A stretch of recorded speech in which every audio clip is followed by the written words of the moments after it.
kan bahwa mukjizatnya Quran itu luar biasa. Sehingga kita satu-satunya umat yang enggak ditunggui Rasul, tapi kualitas iman kita insya Allah menyamai periode-periode sahabatnya Rasulullah Sallallahu Alaihi Wasallam. Tapi syaratnya tadi ya, dengan pikiran yang sama, dengan teks yang sama, dengan rasa yang sama, dengan kejiwaan yang sama. Caranya gimana supaya sama? Kita harus terus membaca teks. Teks itu mengingatkan kita. Misalnya begini, yang dikatakan mukjizat itu kan sesuatu dahsyat yang dalam nalar manusia itu enggak mungkin terjadi. Misalnya ontanya Nabi Soleh keluar dari batu besar, itu kan satu peristiwa yang akal manusia tidak sampai. Begitu juga tongkatnya Nabi Musa membelah Laut Merah, yang akal manusia itu tidak sampai. Nah, tapi pikiran itu menurut mazhab kita yang waras ini, saya ulang lagi, kita yang waras itu pikiran kriminal, itu salah. Saya ulang lagi ya, kita semua kan umatnya Rasulullah Shallallahu Alaihi Wasallam. Semoga benar-benar umatnya Nabi, bukan Islam yang kumat. Karena orang Islam itu pilihannya hanya dua, kalau nggak bersatu semat Islam ya Islam yang kumat. Kumat itu agak gitu, kumat dalam bahasa Jawa. Begini, saya ulang lagi ya. Yang dikatakan mukjizat itu amrun khariqun lil adat. Sesuatu yang luar biasa, kemudian dalam tanda kutip yang manusia itu tidak mampu. Sehingga itu dikatakan mukjizat, seperti tongkatnya Nabi Musa dan ontanya Nabi Nuh yang keluar dari batu apa? Besar. Kalau kalian ingin jadi wali, pikiran seperti itu udah akan jadi wali. Gagal itu di KPU gagal. Jadi nggak usah sampai MK, di KPU sudah gagal. Kenapa demikian? Pertanyaannya begini. Memangnya sesuatu yang wajar kita lihat keseharian itu dalam kemampuan manusia? Saya ulang lagi. Memangnya sesuatu yang biasa saja, yang normal saja itu dalam kemampuan manusia? Tidak juga kan? Manusia bisa nggak bikin unta? Yang wajar saja, yang lewat indukan. Bisa nggak? Tidak kan? Manusia bisa bikin laut enggak? Enggak kan?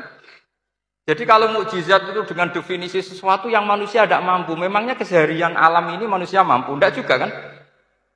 Nah, karena agama Islam dengan logika itu, Rasulullah Shallallahu Alaihi Wasallam menolak mukjizat yang seperti itu. Ya, menolak mukjizat yang seperti itu. Makanya saya bilang pikiran pertama tadi itu kriminal, karena itu ditolak oleh Rasulullah Shallallahu Alaihi Wasallam. Karena ya itu tadi, kalau itu dituruti, lama-lama kita tidak tahu kedahsyatan ciptaan Allah keseharian. Makanya ketika Rasulullah diminta laula utiya mislama utiya Musa, mbok ya Muhammad itu punya mukjizat kayak tongkat Nabi Musa. Kasolihin Nuh, kasolihi soleh. Apa karena koti apa? Soleh. Sebagaimana untanya Nabi Soleh. Apa jawabnya Allah? Wa ma min dabatin fil ardi wala ta'iri yatiru bi janahihi illa umamun amsal. Bagian dijawab inna fi khalqis samawati wal ardi wa ikhtilafil laili wan nahar sampai saat terusnya wa tasrifir riyah saat terusnya la ayatil liqaumi yaqilun. Karena logika yang terbangun begini. Dan ini saya ulang lagi, ini syarat utama jadi wali. Ini masih satu poin. Nanti ACC-nya nunggu ketua-ketuanya. Tapi kamu jangan bayangkan wali itu kayak Sunan Kudus tunda. Jadi kalau kamu jadi wali itu maknanya kullu mukminin waliyullah itu diikhyakan banyak. Setiap mukmin itu walinya. Tapi maknanya gini, waliyullahi wong sing bisa akeni Allah. Itu jadi enggak usah dimaknani kekasih Allah. Jadi karena dalam bahasa Arab itu waliyul yatim adalah orang yang kasihan sama anak yatim sehingga diurus segala keperluannya. Perempuan yang perawan punya bapak namanya apa? Wali. Artinya si bapak sayang sama putrinya disebut apa? Wali. Jadi nanti kalau kamu jadi wali dengan makna yang tadi kullu mukminin waliyullah. Setiap mukmin adalah orang yang dikasihani dan insya Allah semua kita masuk, paham ya? Ya, enggak wali songo itu baru maknanya waliyullah sing disayang Allah. Kayaknya kita belum daftar yang ke situ nanti itu. Ada urutannya. Saya ulang lagi ya. Kalau kita mengakui kudrohnya Allah nunggu mukjizat, yaitu nunggu tongkatnya Nabi Musa membelah Laut Merah, nunggu ada unta keluar dari batu. Maka itu kecelakaan besar dalam tauhid, kecelakaan besar dalam kesaksian kudratullah. Kenapa? Karena alam yang kita lihat keseharian juga tidak dalam kemampuan kita. Alam yang kita lihat keseharian juga tidak dalam kemampuan kita. Misalnya begini, kalau kamu melihat nyamuk, Itu pertama Quran turun tentang nyamuk. Itu orang munafik komentar, wah Tuhannya Muhammad kurangan stok. Sampai contoh saja hanya seekor nyamuk. Tapi apa kata Allah? Inna woha la yastahi ayyadriba masalam ma ba'udatan fama fawqa. Nyamuk itu bukan sekedar kecilnya. Tidak usah kamu bikin nyamuk yang ada nyawanya, itu terlalu sulit. Sampai semua tak suruh bikin patungnya nyamuk. Gampang mana bikin patung nyamuk sama gajah? Gak usah dikasih nyawa. Terus cari tatahnya itu dari mana. Orang Jepara pun tidak akan bisa. Belum nanti bentuk alat kelaminnya.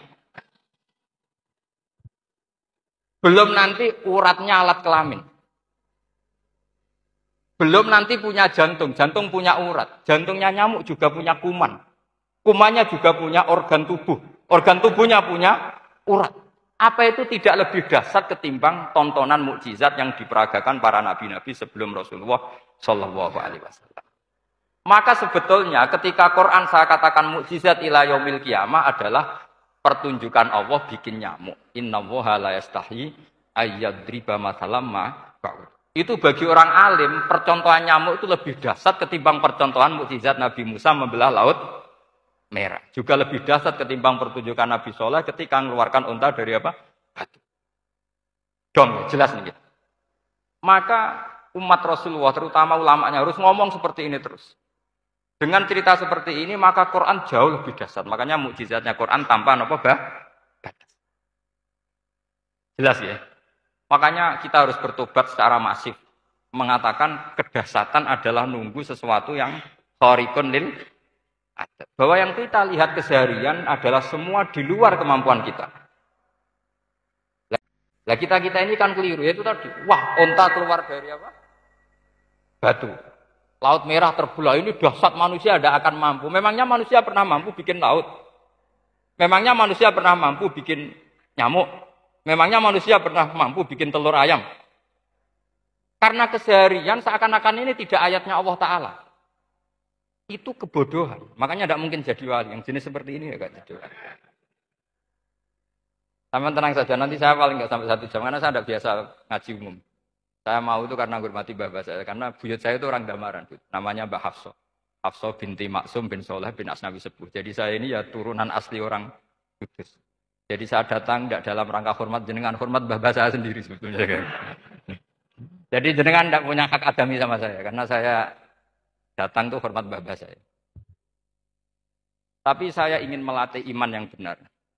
Saya ulang lagi. Saya ingin melatih iman yang benar. Karena ini penting. Sehingga Allah cara menjelaskan iman itu aja inna fi khalqis samawati wal ardi. Kamu lihat saja langit dan bumi. Terusnya sampai waqtilafil laili wan nahar sampai wal fulkil lati tajri fil bahri terus sampai wa tasrifir riyah. Ini semua tontonan yang kita lihat semuanya di luar kemampuan kita. Itu tadi contoh paling gampang nyamuk kayak apa? Apapun profesornya seseorang apa bisa bikin nyamuk? Enggak usah yang bernyawa, patungnya saja. Coba nyamuk itu punya organ tubuh enggak? Punya. Organnya ada kumannya enggak? Ada. Alat kelaminnya ada bolongannya enggak kira-kira? Ada. Kayak apa sulitnya? Jadi andaikan saya ke umatnya Nabi Musa terus bengkai lah sama Nabi Musa. Ini gue, Nabi Musa keren, punya tongkat. Saya akan bilang Rasulullah lebih keren karena punya Quran. Nah di sini makna kenapa mukjizatnya Quran dikatakan afdolul mukjizat. Mukjizat paling keren, paling hebat. Karena menjadikan manusia punya nalar yang lebih objektif. Artinya lebih objektif. Kenapa kita hanya kagum dengan sesuatu yang dahsyat? Dengan alasan kita tidak mampu. Memangnya dengan hal-hal yang keseharian kita mampu? Tidak juga kan? Jelas ya? Pon bener nih ya? Pon bener di mana ini? Pon gini malam selai didandani bareng-bareng. Pon bener ya? Sehingga iman di era Rasulullah Shallallahu Alaihi Wasallam itu nggak lagi butuh sesuatu yang khariqun lil. Kedua pertimbangannya Rasulullah Muhammad Shallallahu Alaihi Wasallam, mukjizat yang khariqunil adat itu resikonya lebih tinggi untuk tidak abadi. Nanti saya bacakan takbirnya. Misalnya tongkatnya Nabi Musa itu hanya disaksikan oleh orang yang di era itu. Itu pun yang kebetulan menyaksikan. Saya ulang lagi ya.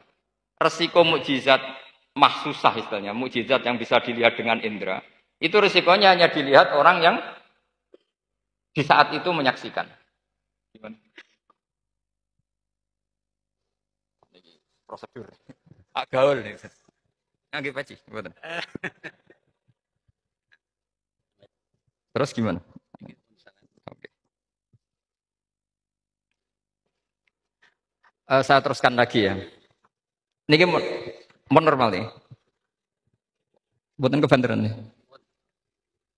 Mboten kebanteran nih. Saya ulang lagi ya. Jadi yang dikatakan mukjizat itu seringnya kan dikasih definisi satu pertunjukan yang di luar kemampuan manusia. Sehingga tongkat Nabi Musa membelah Laut Merah disebut apa? Mukjizat. Ontanya Nabi Soleh keluar dari batu disebut apa? Terus lucunya disebut alasannya karena manusia tidak mampu. Memangnya manusia mampu bikin onta normal yang lewat indukan? Mampu enggak? Artinya umatnya Rasulullah lebih sering melihat kekuatan Allah Subhanahu wa ta'ala kulla waqtin wa hinin setiap karena cara berpikir sudah dibenahi Al-Qur'anul Karim. Paham ya? Maka untuk jadi wali umatnya Nabi itu lebih mungkin karena melihat kedahsyatan Allah setiap tidak usah nunggu sesuatu yang super kayak apa? Kan filakil bakhri sebagaimana laut terbelah oleh tongkatnya Nabi siapa? Terus ketiga, kalau logika mukjizat gini itu terus-menerus, seperti yang dialami Nabi Musa, resikonya adalah umat selalu menuntut hal yang aneh-aneh dan melupakan hal yang pokok. Itu lebih bahaya lagi. Misalnya begini contoh gampang. Kita ini hidup di bumi setelah sampean belajar ilmu falak atau astronomi atau belajar geologi. Planet yang sebesar ini apa? Semuanya itu sudah maha dahsyat. Gara-gara kita berpikir butuh kejadian yang aneh. Ya gara-gara ingin kejadian yang aneh. Mungkin lama-lama Anda ingin cari model hewan yang kepalanya itu di pantat. Baru percaya kudrahnya Allah. Lama-lama kamu jadi dukun. Seneng ular yang berkepala manusia. Itu baru nanti menjadi klinik. Makanya kritiknya ulama, mukjizat itu tidak perlu dituruti. Karena kalau dituruti itu bahaya bagi kelangsungan kenormalan kita. Makanya kata Abdul Hamid Khan termasuk kitab yang saya kagumi, kata beliau begini. Yang menjadikan orang kafir adalah dia nganggep kudrahnya Allah Ta'ala itu bergantung sesuatu yang dia nggak sadar bahwa keseharian dalam hidupnya semuanya pertunjukan kudrahnya Allah Subhanahu wa ta'ala. Kayak tadi, saya contohkan nyamuk tadi. Inna woha la yastahi ayyadriba mathalam ma. Terusannya ba'udotan fama fokwa. Kayak apa? Susahnya bikin nyamuk. Sudah kecil, punya alat kelamin, punya organ, punya urat. Lalu dalam tubuhnya juga ada kuman, kumannya juga berorgan. Kebayang nggak Anda bikin seperti itu? Enggak. Dahsyat mana dengan tongkatnya Nabi Musa? Sama-sama berstatus kita tidak mampu sama sekali. Dahsyat mana? Sama kan? Nah, itu yang diinginkan Rasulullah Shallallahu Alaihi Wasallam dan Al-Quran menggiring kita cara berpikir begitu terus. Sehingga Quran cukup menghentikan wama minta batin fil ardi wala ta'iri yatiru bijanahaihi illa umamun amsalukum. Sebetulnya burung yang setiap hari terbang, yang setiap hari lewat Anda, itu semuanya bukti kekuasaan Allah Subhanahu wa ta'ala. Tidak usah nunggu kejadian-kejadian super